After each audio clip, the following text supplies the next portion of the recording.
आकाशवाणी का देहरादून केंद्र है। अब आप प्रियंका मलिक से प्रादेशिक समाचार सुनिए। पहले मुख्य समाचार। उपराष्ट्रपति एम वेंकैया नायडू ने कहा है कि प्रशासन और न्यायालय में भी क्षेत्रीय भाषाओं को अपनाया जाना चाहिए। उत्तराखंड में नए मुख्यमंत्री के शपथ ग्रहण समारोह की तैयारियां तेज हो गई है। चंपावत जिले में पूर्णागिरि मेला आज से शुरू हो गया है। कुमाऊं मंडल आयुक्त दीपक रावत ने मेले का शुभारंभ किया। और राष्ट्रीय कोविड टीकाकरण अभियान के अंतर्गत देश में अब तक 181 करोड़ से अधिक कोविड रोधी टीके लगाए जा चुके हैं। श्रोताओं से अपील है कि कोविड से सुरक्षित रहने के लिए कृपया 4 सरल उपायों का पालन जरूर करें।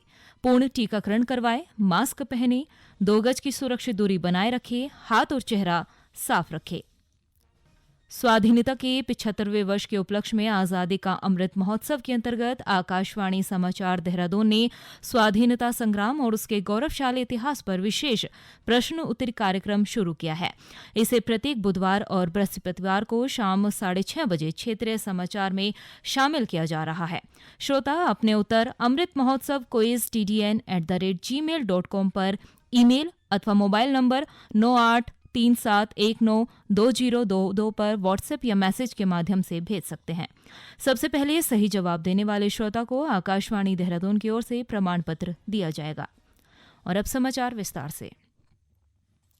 उपराष्ट्रपति एम वेंकैया नायडू ने कहा है कि विश्व में लगातार सामाजिक और अन्य तनाव बढ़ रहे हैं और ऐसी स्थिति में मानवता की प्रगति के लिए शांति बेहद आवश्यक है।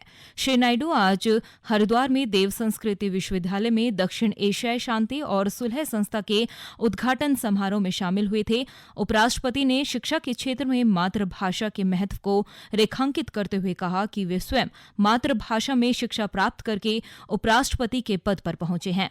उन्होंने कहा कि प्रशासन और न्यायालय में भी क्षेत्रीय भाषाओं को अपनाया जाना चाहिए। उपराष्ट्रपति ने कहा कि संस्कृत सभी भाषाओं की जननी है, इसका प्रचार प्रसार होना चाहिए। उन्होंने कहा कि समाज के सभी वर्गों को शिक्षा से जोड़ना होगा। श्री नायडू ने कहा कि हमें मैकाले शिक्षा पद्धति को छोड़कर अपने बच्चों को गुलामी की मानसिकता से दूर कर भारतीय संस्कृति और परंपरा से अवगत कराना होगा, तभी उनका भविष्य उज्जवल होगा। उन्होंने सरकारी कामकाज और आम व्यवहार में भी मातृभाषा के प्रयोग पर जोर देते हुए कहा कि प्रशासनिक कार्यों और न्यायिक कार्यों में भी इसका अधिक से अधिक प्रयोग होना चाहिए। हम सब लोग हमारे बच्चों को सिखाना चाहिए, उससे परिचय कराना चाहिए, उनको अवगत कराना चाहिए इसका महत्व क्या है, फिर भविष्य भी अच्छा होगा। आजादी के 70 वर्ष बाद इस अमृत काल में आज हमसे यह अपेक्षित है कि हम अपनी प्राचीन शिक्षा पद्धति स्थानीय समुदाय में निहित ज्ञान को खोजें। इस बीच श्री नायडू ने एशिया के पहले बाल्टिक सांस्कृतिक अध्ययन केंद्र का भी निरीक्षण किया। उत्तराखंड में नए मुख्यमंत्री के शपथ ग्रहण समारोह की तैयारियां तेज हो गई है। शपथ ग्रहण समारोह की तैयारियों को लेकर भाजपा संगठन की बैठक में कार्यवाहक मुख्यमंत्री पुष्कर सिंह धामी, प्रदेश अध्यक्ष मदन कौशिक, संगठन महामंत्री अजय कुमार और संगठन से जुड़े सभी पदाधिकारी शामिल हो रहे हैं। इस बीच भाजपा के प्रदेश अध्यक्ष मदन कौशिक ने बताया कि मुख्यमंत्री का शपथ ग्रहण समारोह भव्य होगा, जिसमें प्रधानमंत्री नरेंद्र मोदी, गृहमंत्री अमित शाह, बीजेपी के राष्ट्रीय अध्यक्ष जेपी नड्डा, रक्षा मंत्री राजनाथ सिंह समेत भाजपा शासित कई राज्यों के मुख्यमंत्री भी आमंत्रित किए जाएंगे। श्री कौशिक ने कहा कि अगले 2 से 3 दिनों के भीतर शपथ ग्रहण का कार्यक्रम तय हो जाएगा। विधानसभा चुनाव में मिली हार के बाद अब 20 मार्च को कांग्रेस हार के कारणों पर मंथन करेगी। आज ये जानकारी देते हुए पार्टी प्रवक्ता आरपी रतूड़ी ने बताया कि 21 मार्च को प्रदेश प्रभारी देवेंद्र यादव और पर्यवेक्षक अविनाश पांडे की अध्यक्षता में बैठक बुलाई गई है, जिसमें हार के कारणों पर भी सभी पक्षों के साथ चर्चा होगी। वहीं संगठन के भीतर जो बयानबाजी चल रही है उसका भी संज्ञान लेने का काम राष्ट्रीय नेतृत्व करेगा। चंपावत जिले में लगने वाले मां पूर्णागिरि मेला आज से शुरू हो गया है। कुमाऊं मंडल आयुक्त दीपक रावत ने मेले का शुभारंभ किया। उन्होंने कहा कि श्रद्धालुओं के लिए प्रशासन की ओर से यहां बेहतर सुविधा विकसित कराई गई है और आगे भी विकसित कराने का पूरा प्रयास किया जाएगा। इस अवसर पर श्री रावत ने कहा कि मां पूर्णागिरि मेले को राष्ट्रीय स्तर पर मेला बनाने के लिए मेला समिति के साथ बातचीत की जा रही है। देखिए, आज होली की भी मैं आप सबको पहले शुभकामनाएं आपको देना चाहूँगा। पूरा कुमाऊं आज होली मना रहा है और मां पूर्णागिरि मेले का आज उद्घाटन यहाँ पे विधिवत हुआ है। बहुत ही अच्छा लगा।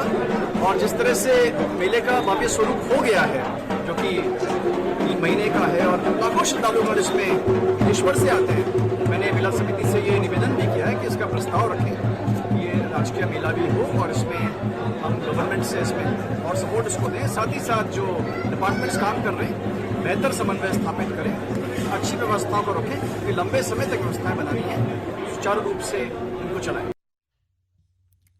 मेले में आज करीब 40,000 श्रद्धालुओं ने माता के दर्शन किए। करीब 3 महीने तक चलने वाले इस मेले में लाखों की संख्या में श्रद्धालु मां पूर्णागिरी के दर्शन के लिए आते हैं। मेला प्रशासन और मंदिर समिति ने उद्घाटन के अवसर पर रंगारंग कार्यक्रम भी आयोजित किए। महिलाओं ने कलश यात्रा निकाली और मां की जयकारे लगाए। इस बीच जिलाधिकारी विनीत तोमर ने अधिकारियों को मेले की व्यवस्थाएं दुरुस्त करने के भी निर्देश दिए। इसके साथ ही उन्होंने अधिकारियों को मेले में कोविड-19 के तहत श्रद्धालुओं को गाइडलाइन का पालन करवाने के निर्देश दिए हैं। पुलिस अधीक्षक देवेंद्र सिंह पिंचा ने पूर्णागिरी मेला ड्यूटी में तैनात सभी पुलिस कर्मियों को मेले की सुरक्षा व्यवस्था पर कड़ी नजर रखने के निर्देश दिए। उन्होंने कोरोना से संबंधित नियमों का पालन करते हुए श्रद्धालुओं से भी नियमों का पालन कराने, यातायात व्यवस्था सुचारू रखने, स्नान घाटों पर विशेष नजर रखने के लिए कहा है। अल्मोड़ा में पौष मास के प्रथम रविवार से लगाई जाने वाली बैठकी होली का आज रंगोत्सव के समापन के साथ ही कई तरह के कार्यक्रम भी आयोजित किए गए। रंग एकादशी के दिन से घर घर महिलाओं द्वारा होली का गायन किया गया। पुरुषों द्वारा खड़ी होली गाकर होली को भव्य रूप दिया गया। आज भी महिलाओं द्वारा समूह गायन किया गया है। गौरतलब है कि कुमाऊं में होली की परंपरा काफी प्राचीन है। इसका प्रारंभ काली कुमाऊं चंपावत के चंद्र राजों के समय लगभग 14वीं सदी के अंतिम चतुर्थांश और 15वीं के प्रारंभ से माना जाता है। उनके राज्य विस्तार के साथ ही होली गायन अन्य क्षेत्रों में भी प्रचलित हुआ। चंपावत, बागेश्वर, अल्मोड़ा जैसे नगर क्षेत्रों की बैठी और खड़ी होली बेहद प्रसिद्ध रही है। आपातकालीन एम्बुलेंस सेवा ने होली पर 660 लोगों को सहायता पहुंचाई है। सबसे ज्यादा 105 दुर्घटना में जख्मी लोगों को आपातकालीन एम्बुलेंस सेवा ने सहायता पहुंचाई। 108 के जीएम प्रोजेक्ट अनिल शर्मा ने बताया कि होली के दिन प्रदेश भर से सामान्य दिनों की अपेक्षा लगभग 25% अधिक लोगों ने आपातकालीन सहायता हेतु फोन किया, जिसमें 660 लोगों तक सहायता पहुंचाई गई। मौसम विभाग ने आज पश्चिमी विक्षोभ में एक बार फिर से मौसम में परिवर्तन के आसार जताए हैं और अलर्ट भी जारी किया है। केंद्र के अनुसार राज्य के पर्वतीय क्षेत्रों में कहीं कहीं ओलावृष्टि और बारिश के साथ तेज हवाएं चल सकती है। वहीं टिहरी और उत्तरकाशी में भी तेज हवाएं चल सकती है। राष्ट्रीय कोविड टीकाकरण अभियान के अंतर्गत देश में अब तक 181 करोड़ से अधिक टीके लगाए जा चुके हैं। स्वास्थ्य मंत्रालय ने कहा कि कल 5,84,000 से अधिक कोविड टीके लगाए गए। इस दौरान 2,075 और लोगों में कोविड संक्रमण की पुष्टि हुई है, जबकि 3,383 लोग स्वस्थ भी हुए हैं।